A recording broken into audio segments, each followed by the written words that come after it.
महाराष्ट्राचे मुख्यमंत्री, सरसंघचालक या दोन प्रमुख मान्यवर व्यक्ती ज्यांना इतिहासाचं भान असायला पाहिजे महाराष्ट्राच्या, खास करून छत्रपती शिवाजी महाराज, त्यांच्या उपस्थितीत अशा बुवा आणि महाराजांना आणून छत्रपती शिवरायांच्या इतिहासाची मोडतोड करण्याचं कारण काय? काय कारण आहे? शिवाजी महाराज हा इतिहासातल्या आपल्या ऊर्जेचा अखंड प्रवाह होता. अखंड प्रवाह ऊर्जेचा, उत्साहाचा, शौर्याचा. ते कधी थकले नाहीत, ते कधी झुकले नाहीत, लक्षात घ्या. आणि म्हणून जो महाराष्ट्र आमचा आहे तोही थकत नाही आणि दिल्लीपुढे झुकत नाही. पण नवा इतिहास हे कोणी बाबा आहेत काय, कुठे आहे ते बागेश्वर माहीत नाही मला. हे जे काय महाराज वगैरे आणतात हे लोक, हे नवीन हिंदुत्वात सुरू झालेल्या लोकांचा आणि नवीन इतिहास लिहितायत किंवा बदलतायत. महाराष्ट्राला हे मान्य नाही. खरं म्हणजे ते जे बुवा आहेत, तरुण कोणीतरी एक, त्यांनी छत्रपती शिवाजी महाराजांच्या इतिहासावरती जेव्हा हे बोलत होते तेव्हा राज्याच्या मुख्यमंत्र्यांनी त्यांना थांबवायला हवं होतं किंवा सरसंघचालकांनी त्यांना रोखायला हवं होतं आणि त्यांना महाराष्ट्राच्या भावना, इतिहास याबाबत जाणीव करून द्यायला हवं होती. ते बुवा म्हणजे कोणी या पृथ्वीतलावरची महान व्यक्ती नाही. वय काय त्यांचं वय काय, अभ्यास काय? ते असं म्हणतात का किती मुलं जन्माला घाला? 4 मुलं. तुम्ही घाला ना आधी, तुम्ही ब्रह्मचारी. हां, अजून तुमचं लग्न झालेलं नाही आणि दुसऱ्यांना सांगताय की 4 मुलं जन्माला घाला आणि 1 मूल कोणाला द्या? मग तुम्ही द्या. तुम्ही 25 मुलं जन्माला घाला आणि हवी तेवढी द्या, काय हरकत नाही, काय हरकत नाही द्यायला. स्वतःपासून हे जे संत बुवा महाराज आहेत त्यांनी ही सुरुवात स्वतःपासून करायला हवी. हे हिंदुत्व नाही. परत सांगतो, भाजपा किंवा संघ ज्या हिंदुत्वाचा सध्या या माध्यमातून पुरस्कार करते किंवा खरात बाबासारखे लोक, हे त्यांचे प्रचारक आहेत. हे हिंदुत्व अजिबात नाही आहे. एका बाजूला तुम्ही लोकसंख्या नियंत्रणासाठी सरकार मंत्रालय स्थापन करतं आणि कोट्यवधी रुपये खर्च करताय लोकसंख्या नियंत्रणासाठी, आणि दुसऱ्या बाजूला अशा माध्यमातून तुम्ही लोकसंख्या वाढवण्याचा प्रचार करताय. हे बाबा असं का नाही बोलले की 1 मूल प्रत्येकानं आपलं भारतीय सैन्यात दाखल व्हायला पाहिजे? असं का नाही बोलले? आम्ही त्याचं स्वागत केलं असतं. 1 मूल बलिदानासाठी, भारतीय राष्ट्रसेवेसाठी दिलं असतं. हे त्यांना का सुचत नाही? नाही सुचत त्यांना. हे दुर्दैवानं महाराष्ट्रात येऊन छत्रपती शिवाजी महाराजांची अशा प्रकारे त्यांची इतिहासाची मोडतोड करणं, हे जे दुसरा कोणी केलं असतं ते एवढ्याला भारतीय जनता पक्षानं शिवरायांचा अपमान झाला हो असं बोंबलत रस्त्यावरती उतरले असतं. उतरा ना. शिवाजी महाराजांविषयी अशा प्रकारचं विधान करणं, शिवाजी महाराज थकलेले कोणी पाहिले का? झुकलेले कोणी पाहिले का? त्यांच्या लढायांनी औरंगजेबाला थकवलं. त्यांच्या पुढल्या पिढीनं औरंगजेबाला थकवलं. या शिवाजी महाराजांनी न थकता अफजल खानाचा कोथळा काढला, शाहिस्तेखानाची बोटं तोडली, पळवून लावलं, आणि तुम्ही त्यांना थकलेला माणूस म्हणता. कुठून तुम्हाला हे सुचतं? काय पिता काय तुम्ही? बोला. एका बाजूला बागेश्वर नाग यांचे हे विधान येते, दुसऱ्या बाजूला संजय गायकवाड यांच्याकडनं सुद्धा कुठेतरी अप्रत्यक्षपणे शिवाजी महाराजांच्या संदर्भात विधान येतं. नाही बघा की 40 वर्षापूर्वीचं पुस्तक आहे. 40 वर्षापूर्वीचं पुस्तक आहे. गोविंदराव पानसरे यांचं 40 वर्षापूर्वीचं पुस्तक आहे. त्या पुस्तकामध्ये कुठेही छत्रपतींची बदनामी नाही. हे सगळं जाणीवपूर्वक केलं जातंय की नक्कीच महाराष्ट्रात आणि राज्याचे मुख्यमंत्री व्यासपीठावर असताना, सरसंघचालक व्यासपीठावर असताना, केंद्रीय मंत्री व्यासपीठावर असताना यांच्या इतिहासाविषयी महाराष्ट्राच्या संवेदना मेलेल्या आहेत. त्यांना शिवाजी महाराजांविषयी अजिबात प्रेम नाही. 10 वर्षापूर्वी नरेंद्र मोदींनी होर्डिंग लावले होते ना शिवाजी महाराजांबरोबर आपले स्वतःचे. काय शिवाजी महाराजांचा आशीर्वाद कसा आहे मला वगैरे.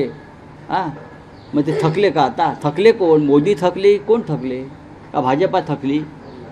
हां, पण सर आपण जर बघितलं वारंवार असे विधान होतात यापुढे देखील मूर्ख आहेत.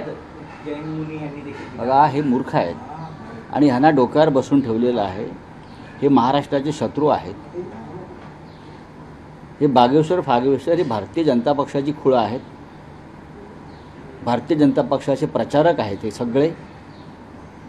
त्याच्यासाठी भारतीय जनता पक्षाचे फार मोठं आर्थिक बजेट आहे आणि त्यांनी त्या माध्यमातून छत्रपती शिवाजी महाराजांचं शौर्य, त्यांची भूमिका, त्यांचा विचार स्वराज्याचा हा तोकडा करण्याचा प्रयत्न सुरू आहे. कारण शिवाजी महाराज जर असते आत्ता तर अशा विचारांच्या लोकांचा त्यांनी कडेलोट केला असता. हो, असे लोक निर्माणच झाले नसते आज जे आहेत राज्यकर्ते. हो गया. सर आपण जर बघितलं रोहित पवार यांनी ठीक आहे, चला. संजय जाधव संदर्भात देखील चर्चा होती. काय? ज्या प्रकारे आपचं ऑपरेशन लोटस ज्या प्रकारे झालं तसं पुन्हा एकदा ऑपरेशन लोटसची ठाकरेंच्यावरती चर्चा चालू आहे. काल परभणीची बैठक होती पण संजय जाधव तुमच्या माहितीसाठी सांगतो, आपचं काय ऑपरेशन लुटस बिटस काय झालेलं नाही आहे. असे भगवडे प्रत्येक पक्षामध्ये असतात, राजकारणामध्ये असतात. आता आमच्याकडून 40 भगवडे गेले मेंढेच्या नेतृत्वाखाली. ते पळपुटेच आहेत ना. शिवाजी महाराजांच्या राज्यात राहता आणि दिल्ली पुढे गुडघे टेकून पळून जाता, यांना काय म्हणणार तुम्ही? असे प्रत्येक पक्षात लोक असतात. हे राघव चड्डाचं नाव तुम्ही घेताय किंवा त्यांच्याबरोबरच्या अन्य लोक आहेत, त्यांच्यावरती ईडीच्या धाडी पडल्या, ते घाबरले, ते पळून गेले. ही गोष्ट एवढ्यापुरतीच मर्यादित आहे. महाराष्ट्रातही तेच झालेलं आहे. अजित पवारांवरती धाडी पडल्या, ते 35-40 आमदार घेऊन निघून गेले. एकनाथ शिंदेवर धाडी पडल्या त्यांच्या लोकांवर, ते पळून गेले. हे का शौर्य आहे का? ही का कर्तबगारी आहे का? नाही. भाजपला वारंवार काय गरज पडते या सगळ्या? बघा, ऑपरेशन लोटसपेक्षाही हे ऑपरेशन डरपोक आहे. डरपोक लोक आहेत, कमजोर मनाचे लोक आहेत. त्यांना विचार नाही, त्यांना भूमिका नाही, त्यांना आपल्या पक्षाविषयी निष्ठा नाही, पळून जातात. चला.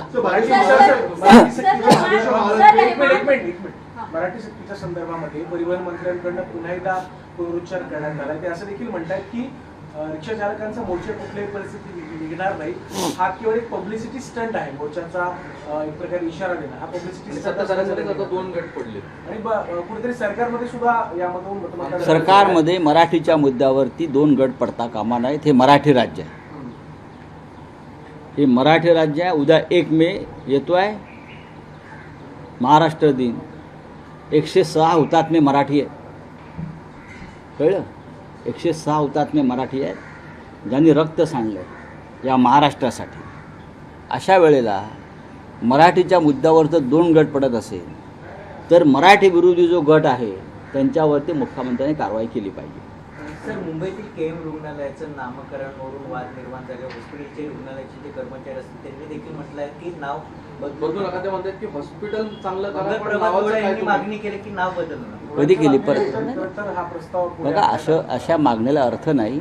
मंगलप्रभात लोढा हे एक बिल्डर आहेत.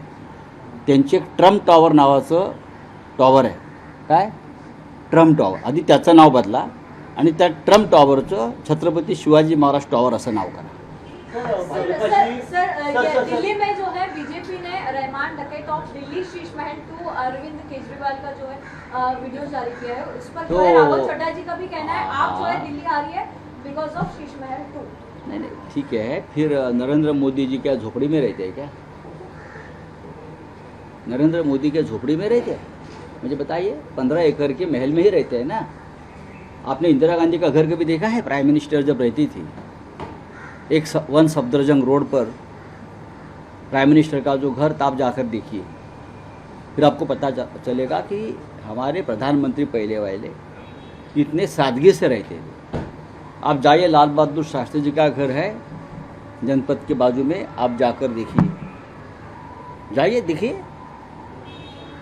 शीश महल की बात में मैं बात नहीं करूंगा, लेकिन अगर कोई बोलता है और इसलिए अगर किसी ने पार्टी छोड़ी है तो आप प्रधानमंत्री मोदी जी का जो स्पेशल फ्लाइट है 5 स्टार, वो भी जाकर देख लीजिए।